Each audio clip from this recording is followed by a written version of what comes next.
The Kaduna State Governor, Nasir el-Rufai, released the second quarter security report for his state. The statistics were alarming. According to the state governor, 222 deaths, 774 kidnappings, and 20 incidents of rape linked to banditry, communal clashes, and other violent attacks were recorded in Kaduna between April 1, 2021 and June 30, 2021. It blamed the state of insecurity on the lack of adequate security personnel in communities and called on the federal government to support the state and make up for the manpower deficit. According to the governor, there are simply not enough boots on the ground to have credible deployment in most areas to protect communities, deter crime, and enforce law and order. Although 87 bandits were neutralized under the period under review, el-Rufai called for an unconventional approach to the security situation, not just in Kaduna, but the 7 states that make up the Northwest geopolitical zone, as well as in neighboring Niger State. To discuss the worrying rise of violent crimes in his home state, we will now be joined from our Abuja studio by Senator Uba Sani, the federal lawmaker representing Kaduna Central, which has been the worst hit zone in the state. Good morning, Senator, and welcome to the morning show. Good morning, Dr. Ruben Abati. Good morning. Thank you for having me. Thank you for joining us. Well, quickly, Senator Sani, I recall that sometime last year, in November 2020, you were quoted as saying that, there was the time had come for action. Later, you asked the people to support the government to check banditry in Kaduna State, and you even lamented that your zone, your senatorial zone, was the most affected. But where we are today, it looks like nothing has changed. It looks like, in fact, things have worsened. The situation is bad, particularly with the security report given by the governor. Now, the governor is saying that more security personnel will be needed to protect Kaduna State. Do you share that view? Or are there other problems that need to be addressed with regard to the sudden emergence of Kaduna State as the epicenter of banditry in the Northwest? Thank you very much, Dr. Ruben Abati, and thank you for having me this morning. First and foremost, before I answer your question, which is a straightforward question, I would like to at least set the record straight as regard to the last week commentary you aired here on your own station. In that very commentary, I think you made some false allegation against me, where you concluded that I did not visit my people that were in this very serious crisis of series of kidnappings and abduction by the terrorists. In my constituency, specifically, you mentioned Bethel Baptist Church. And of course, I want to say it clearly here that the report was completely wrong. Of course, I, myself, and the security agencies have been in contact. We've been talking virtually on a daily basis, and I've been in touch with the families of those persons that were abducted. But the issue of kidnappings is a very serious security issue. We don't need to publicize what we're doing. We don't need to grandstand, because you don't need to grandstand on the issue of insecurity. And of course, as we're talking, I can assure you that the families of those persons that were abducted are really very happy with what we're doing together with them. And some of them are even working closely with me. I have personal relationship with some of the parents. But of course, last week, I think you concluded in your own commentary that I did not even make a comment as regard to the abduction of the children of those people that were right now in this very serious crisis with the terrorists. Of course, I was not happy because I have followed your career in the last almost 2 decades, and I've always respected own views, particularly on a column in Guardian newspaper. I've always respected their views, like I said, but what you did last week for me, to say the least, was very, very unprofessional.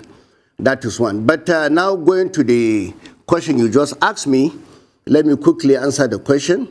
Yes, some of us don't like talking too much. We believe in action. And I can tell you the Kaduna State Governor, Nasir el-Rufai, is doing everything humanly possible to solve the problem of insecurity in Kaduna State. Many people may not understand what we are doing in Kaduna State. And of course, when he called on the more security personnel to come to Kaduna and assist us, it's simply because our governor has been the leading person in this country calling for the creation of state police. Of course, because of that, personally, I have about 4 bills in the Senate at the moment fighting for the creation of state police. Myself and my colleague, the Sungu Senator Ike Ikwaromadu, 2 of us have been the leading senators in Nigeria calling for the creation of state police. My bills have already passed first reading, and I have no doubt in my mind we cannot solve the problem of insecurity in this country if we do not support the call for the creation of state police in this country. It's very critical, it's very vital. We cannot run away from the facts. And I know some people are afraid of that. Some of us believe in restructuring. That's why we believe that there must be that support by everybody in this country to at least support some of us that believe in the creation of state police, because what we're having today, I don't think we have enough security personnel to resolve or to solve this problem of insecurity in our own country. That is why our state governor have been crying out for the creation of state police. And again, like I said, only last week, the Senate passed my bill, the Firearms Act Amendment Bill. When I look at that act, I realize that it's obsolete. And if you listen carefully to the report by the United Nations Regional Center for Peace and Disarmament in Africa, they came with a very alarming statistics only a few months ago, where they said there are about 500 million illegal weapons and arms in circulation right now in West Africa, and 350 million of those weapons and arms are domiciled here in Nigeria. That is the reason why I came up with that very important piece of legislation, where, as I'm talking to, the Senate passed that bill last week. At least the bill will assist in imposition of fines for offenses and imprisonment for those people that are parading around with illegal arms in our own country. That's the problem we're having at the moment. So for me, it's not about blaming the security, blaming we have to come out openly and come with laws that can help the security agencies in Nigeria to also fight this banditry and terrorists in our own country. It's not about talking. It's not about grandstanding. We don't grandstand on the issue of insecurity. But I can assure you, what Kaduna State Governor is saying is right. This problem of insecurity is affecting every section in our own country. So we need to come together and accept that the way the security agencies are in this country today, I don't think we can be able to fight this issue of banditry and terrorism in our own country. Thank you very much. All right. Can you take us through some of the features of your bills addressing the issue of state police, especially now in view of the fact that you know that the conversation around the 2023 election is heating up every day? That raises that old argument against the existence of state police and the potential for abuse of state police by state governors. How does your bill address this issue? And just take us through the general provisions. I'm aware of your firearms amendment bill, which is it's incredible to me that it's taken as long as it had. So you had to have that bill passed to raise the penalty for illegal importation of firearms to Nigeria from 1,000 naira to to 1 million naira. I mean, when you say obsolete, that bill really was obsolete. But take us through the provisions of your state police bills, please. Oh, I think the fears by most of our people here that the state governors will abuse the state police, if we allow it to happen, for me, it's just assumption. And most of those things are people that are against restructuring in this country. It's just like people saying we don't want to accept resource control in our country. People don't understand the meaning of restructuring. In this country, I believe we have come a long way where we have to accept that, look, things have to change. And of course, I don't believe the state governors will abuse the issue of state police. I know it's just a kind of assumption, an opinion by some people who don't believe in changes in our own country. Let me tell you something here. What we are trying to do is that it's very clear. The condition and the requirement for anybody to join state police would be the same thing with the requirement to join a federal police force.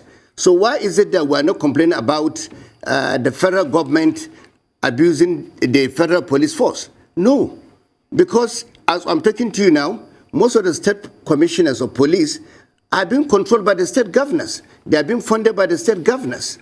And as I'm talking to you, I don't believe there's any state police commissioner in this country that can tell me that he is not being funded by the state governor. So that is what is happening today. The only difference is that they take their orders from the Inspector General of Police. That is the issue. But I believe what we are providing in our own amendment or in the bill, because we are making sure that the condition for you to join state police will be the same condition, the same requirement, the same process to join state police. So that is the issue. Then secondly, we also have provision that in case of any abuse of those powers, the federal police force can override the state police. So that is also there in our own bill. When I came to the Senate, I met my colleague, the distinguished Senator Ike Ekweremadu, fighting for the creation of state police in the 8th Senate. So I joined him, and we sat down. I quickly came up with some improvements in that very bill he was trying to sponsor in the 8th Senate. And I can assure you, only last week, my colleagues sat down. The committee inaugurated by the Senate President to look into the constitutional review, we came together and sat down. We are talking about the possibility of the creation of state police. And I don't think if there's anybody in the Senate today who is completely against the creation of state police, except those that do not understand the essence and the reason why we need this very urgently. Senator Uba Sani, what has your intervention done as regards the release of this students of Bethel School? Can you precisely state what it has done? You know, was it your intervention that led to those 2-3 people that are released recently? I mean, because this is your narrative says your intervention, but there's another narrative out there. And when we had one of the top leaders of Khan out of Kaduna, he said otherwise. He said they had been left alone. And the only photo of a lot of people saw there was Senator Uba Sani visiting them. So what has your intervention done, really? So let me answer your question. Maybe you did not listen to what I said very carefully. If we are following the situation of insecurity in Kaduna, you will agree with me that we don't just go to visit the traumatized people just carrying cameras. I don't do that. We don't grandstand on the issue of insecurity. That's the reason why probably my own constituents voted those guys out and elected me, because you don't grandstand on the issue of insecurity. This issue of kidnappings is very sensitive. These kidnappers, as we're talking, they are following what we're also doing. So you don't go there with cameramen, with a TV station, just to announce to the public that I'm here to see the families of the kidnapped. You don't do that. We do this in discreetly. We don't allow people to know what we're doing. Of course, like I said, I have contacted with the families. Some of them are working directly with me. So if people are trying to politicize this issue, I think it's a pity. It's a pity. We don't publicize the issue of insecurity. And let me draw your attention to one fact.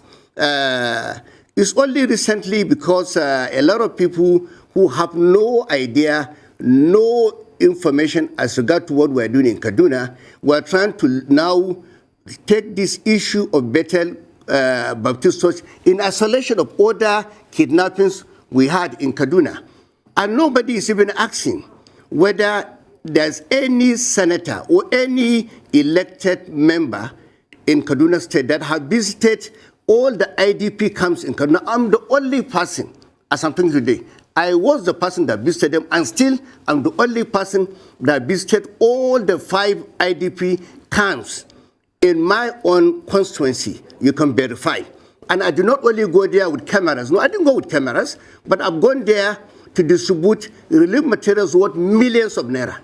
You can confirm from your own correspondent in Kaduna or people in Kaduna. So we don't just come to the national television, international television, and grandstand with pictures and cameras. Senator, we don't do that. Senator, sir, you've not answered my question. My question is, let me tell you. My question is, what has your intervention done? You know, give us some excerpt of what your intervention has done. That's what I want to know. Your intervention in all of this insecurity. Let me tell you, at least my intervention, my intervention have given the families of those, the parents of those people that have been abducted some sense of relief, because I've been talking to them, I've been talking to the security agencies, but I will not tell you what I have done here in the national television. That is not my character. I will never tell you that. But one day, not long, they will come out and say it themselves. I don't come here to talk about what I've done for my people. I'm elected. It's my responsibility to look at my constituents. When I visited all the IDP camps, I didn't come to Arise Television to tell you what I did. And I will never come to any station to say that, because it's our responsibility. That is the primary objective of any government, to protect the lives and properties of the people. And we are doing our bit. That's what I'm doing. And I can assure you, the governor of Kaduna State is also doing a lot. So don't allow people to come here, try to politicize the issue of insecurity in Kaduna. It's unacceptable. Our people are not happy, because that is not our culture. We don't do that. But even this morning before coming here, I spoke to some parents, I spoke to security agencies, but it's not something for me to tell you, because we don't disclose those kind of things. There are security matters. I will not tell you. Thank you very much. Well, Senator Sani, I'm sure you will expect that I will respond to your prefatory comments. And you were referring to the introduction to the interview with Senator Uba Sani. And what we said there was that, yes, Senator Uba Sani, your predecessor, had visited the people, and he came here to share with us on television what he found there. And of course, we've been reporting the story, and we know that the parents are not happy of those school children, and they were complaining about not getting the necessary support. And in the introduction to that interview, we had asked, where is Senator Uba Sani, who is the senator representing that particular zone. And I think it was an entirely professional thing to do, to call you out. And that's why you are here today. And you have told us the efforts you have made, and you don't like to go about with cameramen. Maybe some other people like to do so. But our job has nothing to do with the politics. Whatever politics, that is played in Kaduna State, our job is to hold public officials accountable. And I want to commend you for your courage to come here, to come and defend yourself. That's the spirit. Now, my next question. Many of those parents and families involved in Kaduna State, they complain that they don't get enough support. You have always asked for support for Governor Nasir, el-Rufai, which is perfectly in order, because as senator, you have to work with the governor to find a solution. But some of the people that we have spoken to with regard to banditry and all of that in Kaduna State say the governor is part of the problem, because the governor says he will not pay ransom, he will not negotiate. And in virtually every case, they've been saying, look, it's better to negotiate because they are interested in the safety of their people, of their children, of their family members. What do you say to that strategy of, we won't pay ransom, we won't negotiate? Let me make it clear to you. My position has always been the fact that a lot of people are trying to make kidnapping to be one of the most lucrative businesses in this country. I do not subscribe to the idea of paying those bandits and terrorists money. Let me tell you why I'm saying that. The reason is very simple. When you give them money, these guys are not reasonable, they are not responsible. They will use the money to go and buy more arms and ammunition to continue to attack more people. So for me, we cannot look at this. This can never be the solution to the problem. You are only encouraging the terrorists to continue to go and abduct more people, kidnap more innocent people, because they are empowering them, giving them money. They will buy arms. They will not, when you give them the money, that does not mean they will say, oh, let us now retire and settle. They will never retire. The most important thing is that we need to confront them. We are a country. We are a government. When you are elected, you must always take difficult decisions. I know it's a very difficult decision taken by Governor el-Rufai, but I have no doubt in my mind, in the long run, we will all appreciate this very position. Because, let me draw attention to one fact. Someone came here and said, oh, he knows those bandits, mentioned their names, but it doesn't make any sense. Because you think the governor will sit down and just allow his people to suffer like that? I know what he is doing. I know what he has done so far. That is the reason why, even last week, he asked for more security personnel to come to Kaduna. So I'm talking to about 2,000 security personnel have arrived Kaduna only last week. And Kaduna State government are the ones funding them, supporting them, and I have no doubt in my mind, we will defeat these terrorists and bandits in Kaduna State. But paying them ransom will not solve the problem. You are empowering them, you are encouraging them to go and keep kidnapping our people, and will not do that. That is my position. Thank you very much.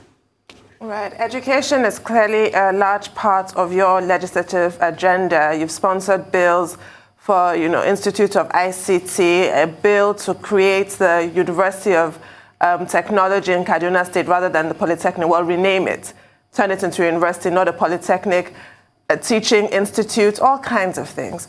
But we have bandits wreaking absolute havoc. While they lack the ideological bent of Boko Haram, they are doing their best to further those aims of Boko Haram and stop children in Kaduna, well, young people in Kaduna as well, from going to school, from getting an education. What's your response to that? The fact that you're trying to do your bit as a senator, but your efforts are being completely frustrated by bandits. Yeah, let me tell you my effort. I'm not like other or former senators that will come here and be telling you that they have stood up at the floor of the Senate making noise. No, we don't do that. We don't make noise. If you go to the Senate, look at my own contribution as regard to the lawmaking. Of course, you have forgotten that I also have a bill trying to reform judiciary in our own country. The reason why I'm doing that is to be able to at least support the judiciary for speedy dispensation of justice. These are things you need to look into.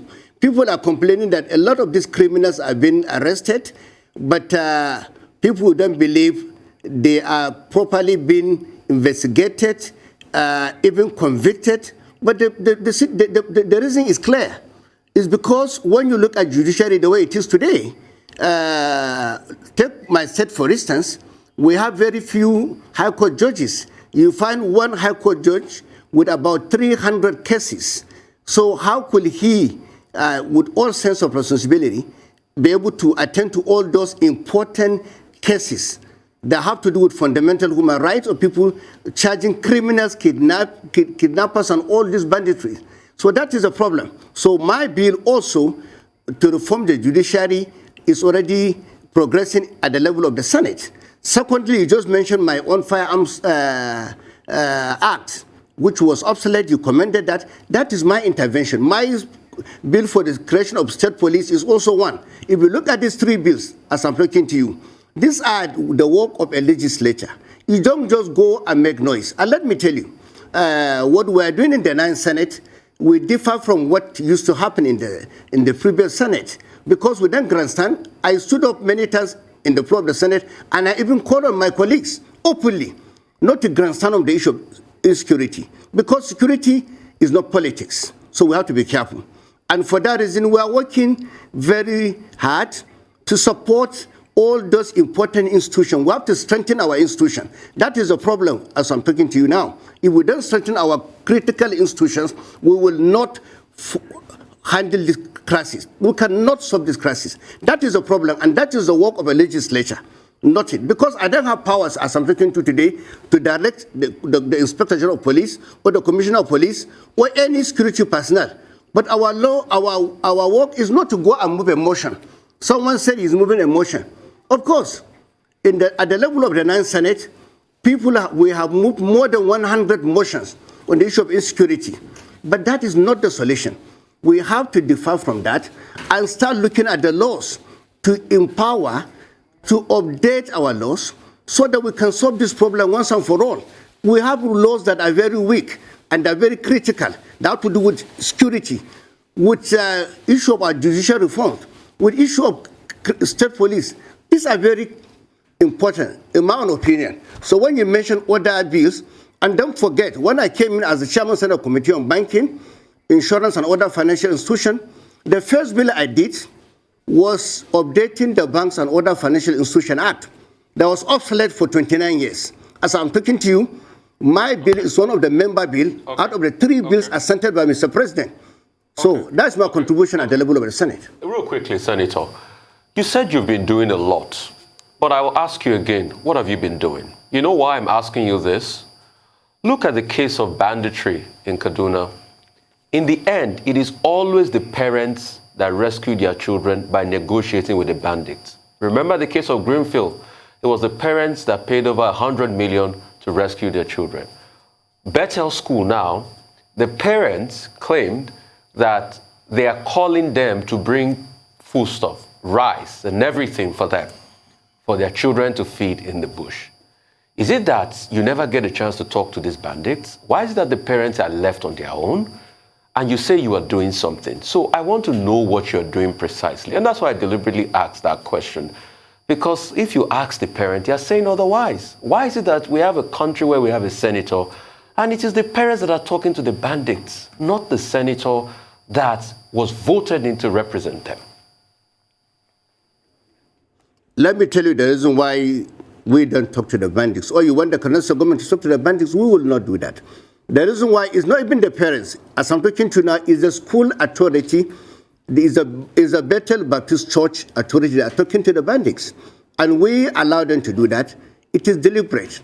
Because let me tell you now, even this interview I'm having and you're emphasizing on me telling you what I've done, you're exposing the parents. So stop that. I will not tell you like I said, but I'm doing a lot. But the parents will come on their own to speak. I say I will not grandstand. I'm not doing it because of you or because of anybody. I'm doing it because I was elected by these people overwhelmingly. If you don't know, go and check my record. Go and check my support. Those people talking to you here, they were voted out by those guys because they rejected them. They don't believe in grandstanding. We will not change our ways. These are our ways.